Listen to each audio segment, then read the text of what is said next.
बुरा मानने की बात नहीं है, ये तो गांव है ना गांव, मगर फिर भी 50 घर ऐसे होंगे जिनकी जवान बेटियों पे मोबाइल होगा। क्या होगा बोलो? जवान बेटियों पे मोबाइल। अल्लाह के बंदो, थोड़ी सी अकल तो रखो।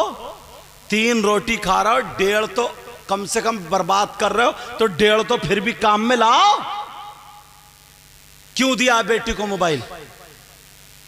किससे बात करेगी? कहां बात करेगी?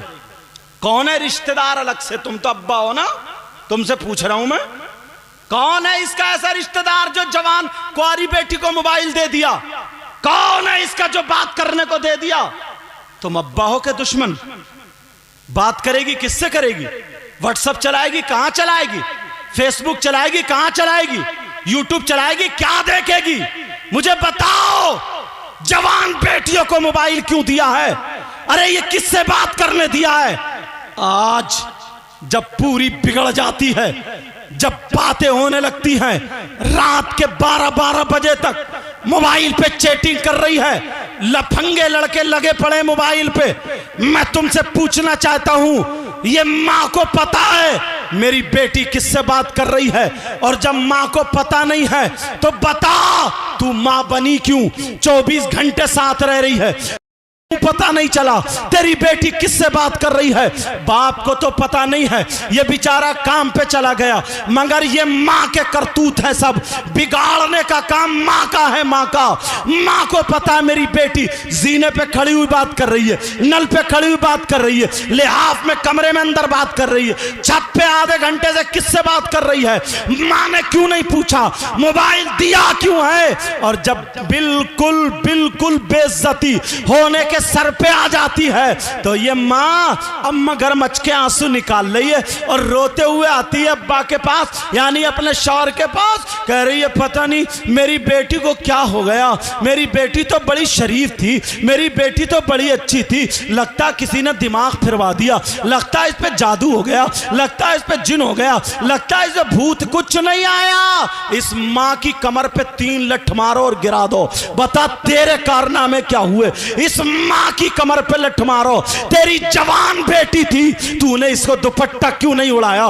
तू शादियों में इसको जो डेकोरेशन बना के लेके जा रही है, तुम्हारे यहाँ शादी होगी, ढकिया वालों सुन लो, थोड़ी बातें कर रही है, मुझे बताओ तुम्हारे यहाँ शादी होती होगी, एक लड़की के सर पे अगर दुपट्टा हो तो बता दियो, किसी का दुपट्टा इधर होगा, किसी का जूड़ा इधर होगा, किसी का गला खुला होगा, किसी की आस्तीन फटी होगी, किसी के कपड़े बारीक होंगे, किसी के वो बड़े बड़े शरारे, बड़े बड़े पलाजो, बड़े बड़े दोबरे लपेटे फिर रही हैं। और अम्मा, ये माँ बेटी से ज्यादा जैसे नाचने वाली औरतें मुंह पे लपेटे फिर रही है, नीली पीली लाली लगाए फिर रही है। इस अम्मा से पूछ, अरे तू 40 साल की हो गई, अरे बूढ़ी हो गई बूढ़ी, तेरी बेटी जवान है मगर चोंच तेरी अब भी लाल है, तेरे बालों में अब भी गुम्फे हैं, तेरा जूड़ा अब भी खड़ा है, तेरा मुंह अब भी पुता हुआ है, अब भी पुता हुआ है। अरे बूढ़ी घोड़ी नहीं लगाम, इस माँ से पूछो। ओ माँ बोल, तेरी जिम्मेदारी कहाँ है? जरा कान खोल के सुन लो। अल्लाह फरमाता है, या अय्युहल्लज़ीना आमनू कू अनफुसकुम व अहलीकुम नारा, ए ईमान वालों अपने आप को और अपने घर वालों को जहन्नम की आग से बचाओ। बेशक सुभान अल्लाह सुभान अल्लाह। कह देना बहुत आसान है, अमल करना बड़ा मुश्किल है। चौराहे पे खड़े होके कहते हैं जमाना खराब हो गया यार, माहौल बिगड़ गया यार, बड़ा बुरा माहौल हो गया। क्या बिगड़ा माहौल? बोले देख नहीं रहो शादियों में कैसा पहनावा।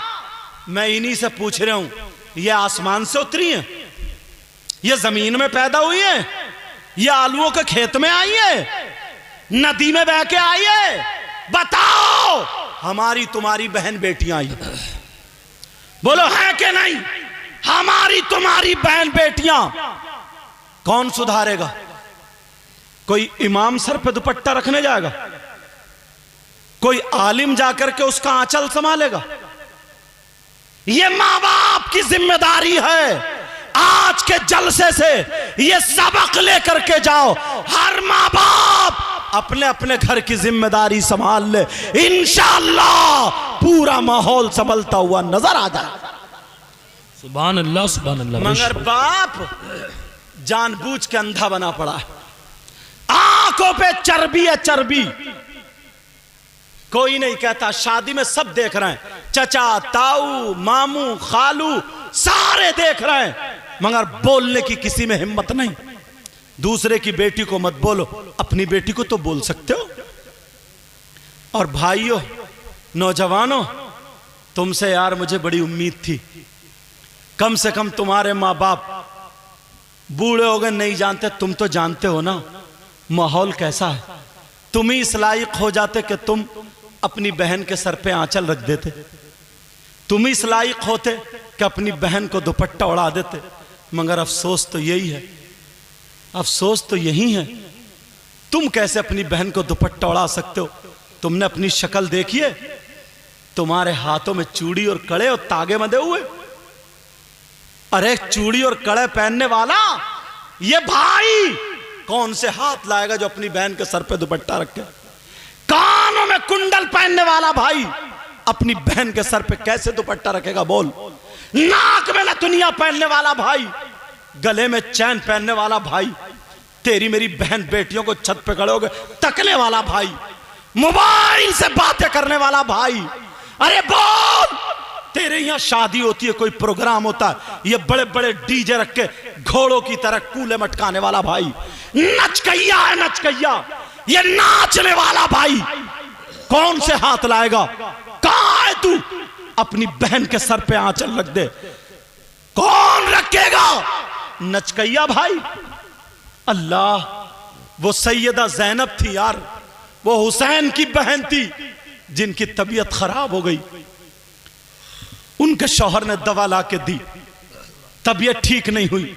शौहर बोले चलो मैं तुम्हें हकीम के पास ले चलता हूं, तुम्हारा हाथ पकड़ के मर्ज देख लेंगे और जो दवा होगी वो तशखीस कर देगा, खा लोगी ठीक हो जाओगी। हुसैन की बहन बोली नहीं, मैं गैर मर्द के हाथ में हाथ नहीं दूंगी, मैं उसके सामने नहीं जा सकती। कहा तुम हाथ मत देना लेकिन पर्दे से चलो, तो मैं जा रहा हूं तुम्हारे साथ में। इस्लाम इतनी इजाजत देता है, तबीयत ठीक नहीं हो रही है, तो वो भाई की बहन थी जिसने ये कहा था कि इस्लाम तो इजाजत देता है मगर मजबूरी यह है मैं कि हुसैन की बहन हूं, मजबूरी है मैं हसन की बहन हूं, मजबूरी है कि मैं फातिमा की बेटी हूं, मजबूरी है मैं अली की बेटी हूं, मजबूरी है मैं नबी की नवासी हूं। आज तुम्हारी बहन क्यों नहीं कहती, तुम्हें देख के सर पे आंचल क्यों नहीं रखती, तुम नचकइये हो गए नचकइये। अरे यहूद और नसारा ने तुम्हें छक्का बना दिया, छक्का। तुम नहीं जानते हो, शक्ल देखिए तुमने, अपनी सूरत देखिए, कंगे लगा रहे आप बालों में, कंगे बाल में कंगे लगा रहा है, बाल में जेल लगा के खड़े कर रहा सेई के कांटों की तरह, बाल लड़कियों जैसे, कानों में कुंडल, नाक में नथुनिया, गले में चैन, हाथ में तागे और वो चढ़े, पूरा जनखा बना पड़ा, पूरा छक्का। अब तू लड़की तो बन नहीं सकता, मर्द है, और मर्द रहा नहीं क्योंकि जेवर पहन लिए, बीच का हो गया, बीच का। बीच का कौन होता बोलो, कभी ताली बजाते हुआ नहीं मिला तुम्हें? देख लियो मोहल्ले में कितने घोड़े नाच रहे हैं। अगर शादी हो, बियाह हो, तो डीजे रखे और नाच, किसे दिखा रहा कूले, ये गानों पे जो कूले मटकाए जा रहा है किसे दिखा रहा? छत पे तेरी मां खड़ी है, मां को दिखा रहा, दरवाजे पे तेरी बहन खड़ी है, बहन को दिखा रहा, दीवार पे तेरी भांजी खड़ी है, दूसरी दीवार पे तेरी भतीजी खड़ी है। अरे दिखा किसे रहा? यार मुसलमानों की शान ये थी कि अगर गैर मुस्लिम लड़की भी ना मुसलमानों के मोहल्ले में रहती थी तो अपने आप को सेव और महफूज समझती थी, और वो कह दिया करती थी मेरी इज्जत पे आंच नहीं आ सकती। कहा इतने दावे से क्यों कह रही हो? कहा कि मैं उस नबी के गुलामों के मोहल्ले में रहती हूं जिस नबी ने यह बताया नजरें नीची करके चला करो। वाह वाह, सुभान अल्लाह। और आज तुम उसी नबी के जुलूस में, तुम्हारी रगों में शैतान दौड़ने लगता है। कितने लड़के हैं और जुलूस निकालो, ये भी बता रहा हूं। कुछ नाते ऐसी हैं जिनमें म्यूजिक बजता है। माशा अल्लाह सुभान अल्लाह, सैयद साहब ने सही नसीहत फरमाई है।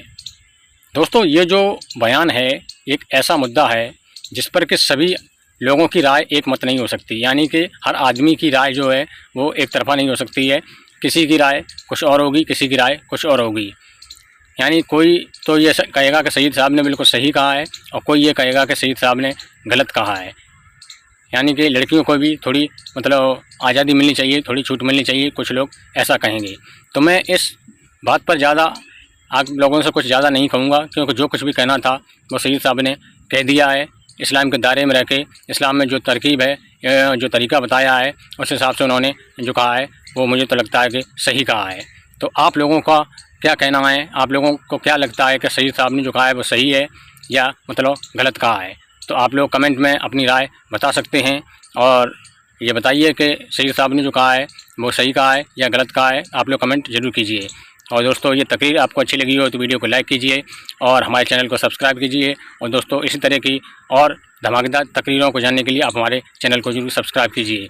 तो दोस्तों, चलिए मिलते हैं किसी और धमाकेदार तकरीर के साथ अगली वीडियो में। तब तक के लिए अल्लाह हाफ़िज़।